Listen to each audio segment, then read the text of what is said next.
line I lost and find. Ended the game in overtime, drawing of a new design, drilling that one earth of mine. Looking to the outward, speaking mind about words absurd, blurred to the curb, walking along the verge. Hey everybody, what is happening? Dela back with another one of my Madden 17 Ultimate Team Blitzes.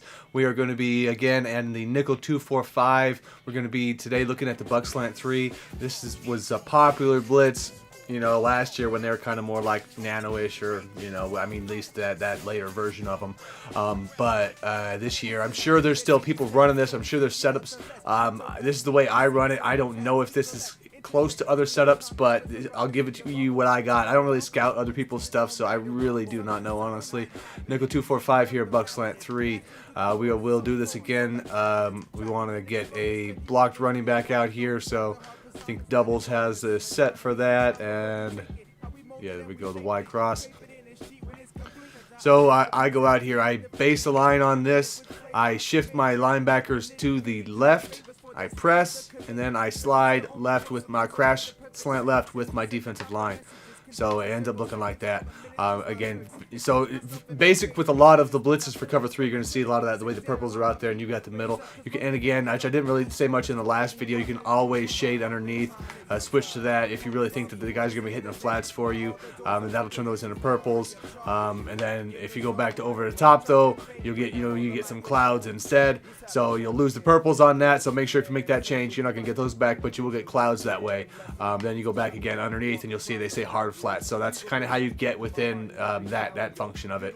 But let's see here with that setup again. Normally, same thing as before. Whoever your user is going to be really just depending on their set. So you can come out there, if they have extra guys on one side, you'll be looking at doing it that way or not. But and I screwed that up, of course, when I set that play up. But so we go get this quicker here, get the setup, so that way we're actually showing the blitz. We're going to base the line here. We're going to shift the linebackers out to the left. We're going to press, and then we're going to slide to the slant to the left, and that should be the setup there. So, and we'll go out and see how that looks, and there you go. So you're going to get the fast heat out on the edge. Even he's got the guy blocking on that right-hand side. I've never really run this one flip, so honestly I can't say. We're going to base the line out here. Linebackers shifting to the left. We're going to press, and then we're going to, I always do the pass out there. Also pass commit on all my stuff if I'm going to be looking for a blitz. And the D-line has to slant to the left to get better heat. It doesn't have to, because it'll come in different ways also, just depending on that. But that's the more consistent way to get it. And and you'll see here, the running back is not getting over in time to even make that. So and see out here, if we do this, we'll crash this, and then we'll just press. We'll go linebackers left, and then just press, and we won't do the line there. Won't crash them, and as you'll see, what happens there is you'll get that he starts tries to come up the middle there. So that's what happens if you don't get it crashed to the left. Sometimes you'll loop in, I believe, and you will get a sack, but that's why it's more consistent to crash them out there like that. And another way here, I don't know why that did it. Another thing here you can do to get to change it up a little bit also, you can base the line, you can spread the linebackers out, then shift them left, and then press. And then try that, and sometimes you'll get a little bit different, animations and loops and stuff like that. For some reason I screwed that one up. I can already see that one jacked up. But say baseline out there, linebackers spread out, linebackers to the left, press, and there we go. Pass commit on that. So again, sometimes you'll get different looping stuff versus.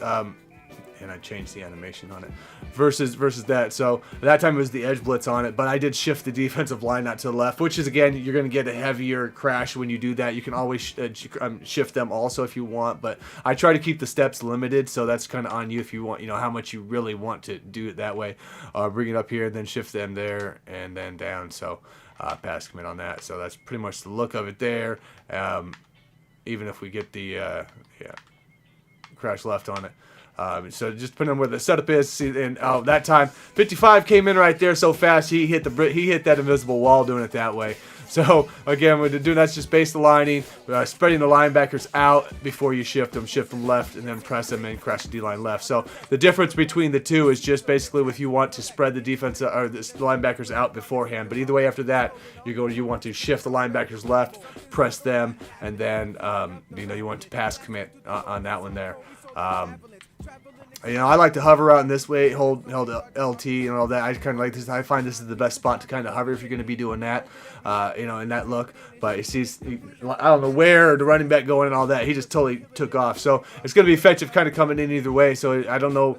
Sometimes you'll get once in a while you get the looping in there again if you forget to do the crash. So that's the way I set this one up, guys. Again, with the coverage aspects of it, same as before. I just look at their set, really what they're running. You don't need to be on the middle linebacker. You can use the other guy. So if they run trip set to one side, I'm going to be use run on that side. If I'm using over here, I'm going to bring this guy down. Make sure you don't get beat real fast in here.